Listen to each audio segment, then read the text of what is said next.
Hi everyone, my name is Muhammad Hairun Naim bin Amir. I am from the Management Ethic class F, that lectured by the Dr. NIZAM SARKAWI. So this video is strictly for individual assignment purpose only. So today I will be reviewing the movie named The North Country and exploring how it powerfully reflects the ethical theories and concepts that we have been learned in management ethic courses from chapter 5 through chapter 8. So, The North Country is a 2005 drama inspired by the true story of Lois Jensen, the first woman to file and win a class action sexual harassment lawsuit in the United States. So the film follows when Josie Ames, a single mother who returns to her hometown in Minnesota after escaping an abusive relationship. Struggling to support her two children, she takes a job at the local iron mine, one of the few places that offers a high wages to women. But what seems like an opportunity to her, it quickly turns into a nightmare. When I first watched The North Country, I expected a simple drama. What I didn't expect was a deeply moving lesson in ethics, one that brought to life everything we've been studying in the management ethic, from chapter 5 to chapter 8. So the story follows when Josie Ames, a single mother who escapes an abusive relationship, and she returns to her hometown in northern Minnesota. In need of the financial stability, she takes a job at the local iron mine, one of the few places where women can earn a livable wages. But what begins as a chance for independence, it quickly becomes a battle for basic human dignity. When Josie finds herself in a workplace where women are not just disrespected, they are targeted, harassed, and violated with full knowledge and silent approval of management.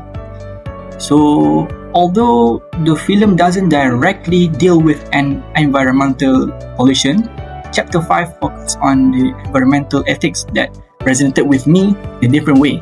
So, the mine in North Country is polluted, not with chemicals, but with toxic attitudes and behavior. It's a workplace where the emotional and psychological environment has become unsafe. So just as pollution harms the ecosystem for the generations, the moral pollution in these organizations damage the people's lives, the families, and the futures. Ethics that we have learned is about sustainability, not only of the planet, but of the people's well-being. And the mining company failed at both. They failed at both.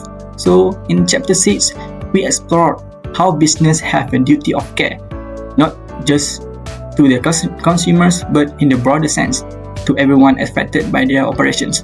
So the North Country movie reminded me that employees are, in a way, the internal consumers of the company's culture.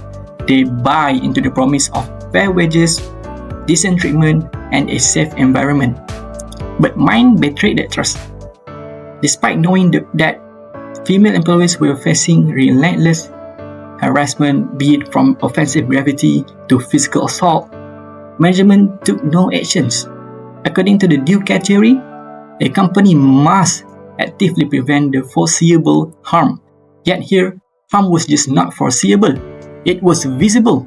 And from the social cost perspective, the trauma suffered by women like Josie wasn't just a personal issue. It was an ethical cost the company refused to take responsibility for. So then there's the chapter 7 on job discrimination, which hits right at the heart of the story. What Josie and the other women experienced wasn't isolated or accidental. It was a clear example of both intentional and institutional discrimination. So those women were seen as invaders in a male space. They were constantly degraded, sexually harassed, and punished for speaking up. The glass ceiling?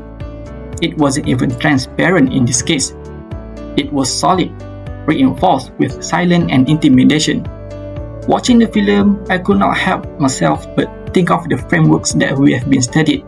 Discrimination violates basic rights, undermines justice, and leads to an inefficient use of human potential.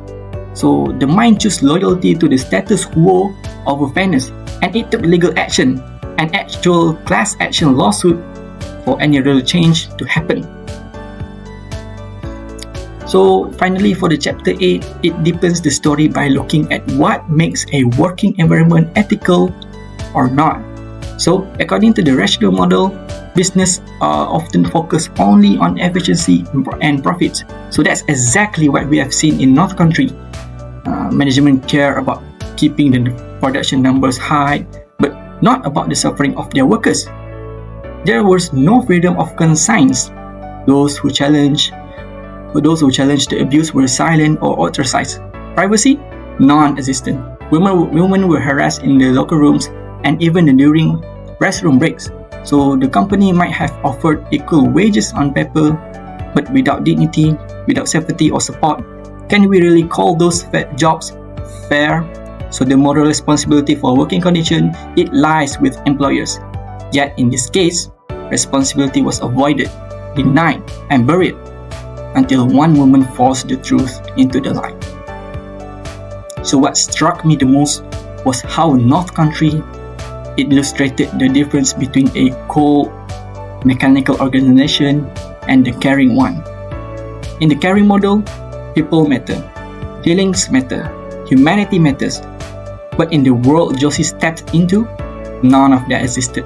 And yet, despite the trauma, the silence, the betrayal even from her closest friend, she fought back. Her case became the first successful class action sexual harassment lawsuit in US history. So that's just not a victory for her. It's a powerful reminder that ethical courage can change the system. So what did the North Country movie teach me? It taught me that the ethics are not just theories in the textbook. They are the line between dignity and humiliations, between silence and justice. So it showed that the business must be more than machines or profit. There must be spaces where people are treated with fairness, respect, and compassion. Because without ethics, a workplace is just another kind of a battlefield. And in that battle, Josie Ames chose to fight, not just for herself, but for every woman who deserves better. So that's all from me. Thank you.